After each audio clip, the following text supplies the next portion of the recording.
نساؤکم حرث لکم، تمہاری عورتیں تمہارے لیے بمنزلہ کھیت کے ہیں. حرث عربی میں کھیت کو کہتے ہیں. تو بمنزلہ کھیت کے ہیں.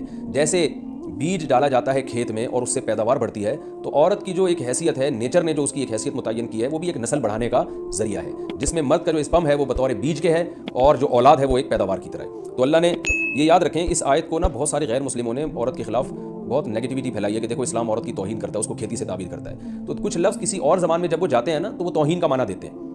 عربی میں جو حرث کا معنی ہے یہ تعظیم کے لیے ہے، توہین کے لیے نہیں ہے. اردو میں جو کھیتی کا معنی ہے وہ توہین کے لیے استعمال ہوتا ہے. کھیتی یعنی جو پاؤں میں روندی ڈالنے والی اور زمین جو ہے نا پاؤں میں گویا روندی اس کو روندا جا رہا ہے. تو اس لیے اس کا اردو میں بالکل اسی طرح جو لوگ ترجمہ کر دیتے ہیں کہ عورتیں تمہاری کھیتیاں ہیں، تو یہ ترجمہ میرا خیال ہے اس لیے درست نہیں ہے کہ اردو میں اس کا مفہوم ہی چینج ہو جاتا ہے. یعنی گویا ایک عزت کے لیے جو لفظ اللہ نے استعمال کیا وہ ذلت کا ذریعہ بن جاتا ہے. تو اس لیے کسی بھی زبان میں جب ہم کسی بھی لفظ کا ترجمہ کرتے ہیں تو اس زبان کے ہمیں محاوروں کو دیکھنا چاہیے کہ اس زبان میں یہ لفظ کس معنی میں استعمال ہو رہا ہے. مثال کے طور پر ہو سکتا ہے کتا کا لفظ کسی زبان میں وفاداری کے لیے استعمال ہوتا ہو، کسی کو لوگ ڈاگ کہتے ہوں تو اس کا مقصد ہوتا ہے وفادار انسان ہے، لیکن ہمارے یہاں اردو میں گالی ہے وہ، اور آپ بولیں کہ بھئی وہ فلاں قوم ڈاگ کہتی ہے تو ہم کتا کہیں گے، تو آپ جب اس کا ترجمہ اردو میں کریں گے تو کتے سے نہیں کر سکتے.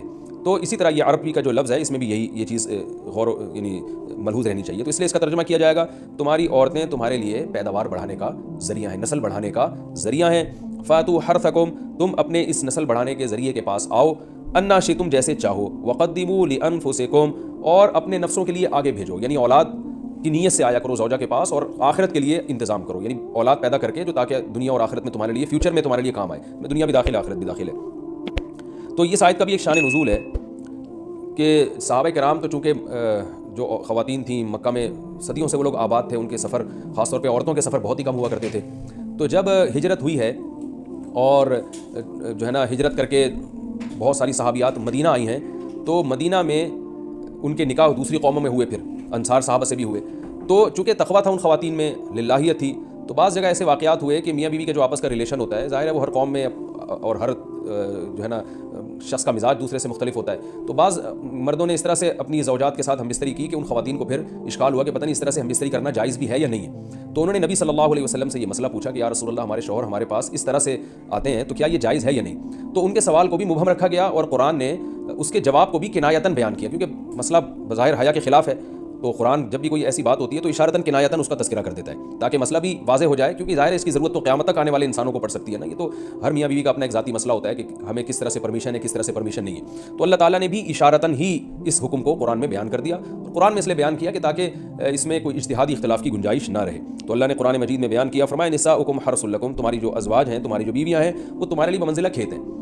کھیت کا مطلب کیا ہوتا ہے؟ پیداوار بڑھانے کا ذریعہ. تو اس میں سب سے پہلا مسئلہ تو قرآن نے یہ بیان کر دیا کہ زوجہ سے جو ہم بستری ہے وہ صرف اسی راستے میں جائز ہے جس سے اولاد ہوتی ہے، کیونکہ عورت کو اللہ نے بنایا ہے نسل بڑھانے کے لیے.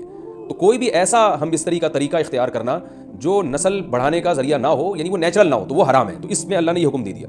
تو اس سے صاف یعنی حدیث سے بھی پتہ چلتا ہے اور تمام فقہاء کا اجماع بھی ہے اس آیت کی روشنی میں کہ مسئلہ تھوڑا حیا کے خلاف ہے، لیکن میرا خیال ہے بتانا ضروری ہے کہ پچھلے راستے سے عورت سے ہم بستری کرنا بالکل حرام ہے، ناجائز ہے. اور نبی صلی اللہ علیہ وسلم کی اس پہ بہت شدید لعنت ہے، بہت شدید وعید ہے. تو یہ بالکل اللیگل ہے اسلام میں کہ عورت کے پچھلے راستے سے اس سے ہم بستری کی جائے. جو لوگ لڑکوں سے بدفعلی کے عادی ہوتے ہیں ان کو یہ ایک چسکا لگ جاتا ہے، تو یہ حرام ہے، ناجائز ہے، کیونکہ اللہ نے بتا دیا کہ یہ تمہارے لیے منزلہ کھیت کے ہیں. تو اس میں قرآن نے وہ جو سوال تھا نا اس کی طرف اشارتاً جواب دے دیا اور آگے فرمایا فاتو حرثکم، تم اپنے کھیت کے پاس آؤ، یعنی پیداوار بڑھانے کا جو ذریعہ ہے اس جگہ کی طرف آؤ. انا شئتم، جیسے چاہو، یعنی باقی جس طرح سے تم چاہو زوجہ سے ہم بستری کر سکتے ہو، اس میں کوئی خاص طریقہ متعین نہیں ہے. میاں بیوی کا ایک دوسرے سے کوئی پردہ نہیں ہے. ہن لباس لکم وانتم لباس لہن، یہ دونوں ایک دوسرے کے لیے لباس ہیں. تو اس میں طریقہ کار کوئی بھی ہو سکتا ہے، کسی بھی طرح سے کرنا چاہو ایک دوسرے سے لطف اندوز ہو سکتے ہو. لیکن فاتو حرثکم، آنا موضع حرث میں ہے. حرث کا مطلب وہ اس جگہ کی طرف آنا ہے جہاں سے نسل بڑھتی ہے، کسی اور راستے کی طرف. اس سے صاف طور پر جو ہے نا وہ جو فاسق فاجر لوگوں کی جو برائی ہے جو لڑکوں سے بدفعلی کے نتیجے میں پیدا ہوتی ہے، اس کا اللہ نے قلعہ کر دیا کہ اس کی اسلام میں بالکل اجازت نہیں ہے. باقی طریقہ کار کیا ہوگا یہ تمہارے اوپر، اس کی اللہ نے تمہیں اجازت دی ہے. وقدموا لانفسکم، اور چونکہ بار بار حرث کا تذکرہ ہو رہا ہے کہ نسل بڑھانے کا، تو اس لیے اللہ نے فرمایا کہ قدموا لانفسکم، اپنی ذات کے لیے فیوچر میں انتظام کرو. قدموا کا مطلب آگے بھیجو اپنی ذات کے لیے سرمایہ.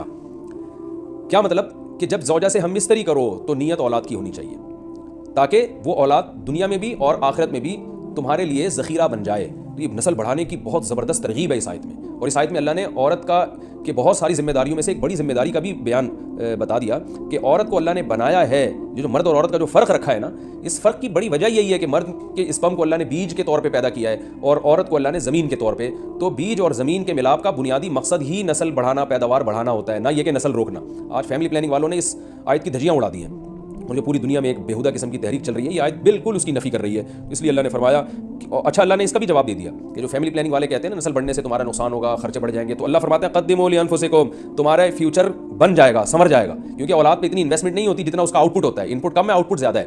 انویسٹمنٹ کم ہے, اس کے جو پروفٹ ہے وہ زیادہ ہے, دنیا میں بھی اور آخرت میں بھی. تو اللہ نے فرمایا اپنے نفس کے لیے, فیوچر کے لیے انتظام کرو, بڑھاپے کے لیے انتظام کرو. تمہارے بیٹے ہوں گے, بیٹیاں ہوں گی, پوتے ہوں گے, نواسے ہوں گے, بہویں ہوں گی. یہ دنیا کا مستقبل اور آخرت کا مستقبل کیا ہے. جو عبداللہ بن عمر رضی اللہ تعالیٰ عنہ نے جب نکاح کا ارادہ ترک کیا تو آپ کی جو ہمشیرہ تھی حضرت حفصہ, انہوں نے فرمایا کہ نکاح کرو, تمہاری اولاد ہوگی, دنیا سے جاؤ گے تو تمہارے لیے دعائیں مانگے گی.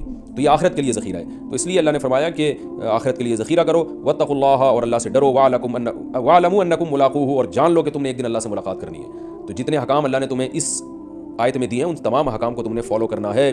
وبشر المؤمنین, اور ایمان والوں کو خوشخبری سنا دیں.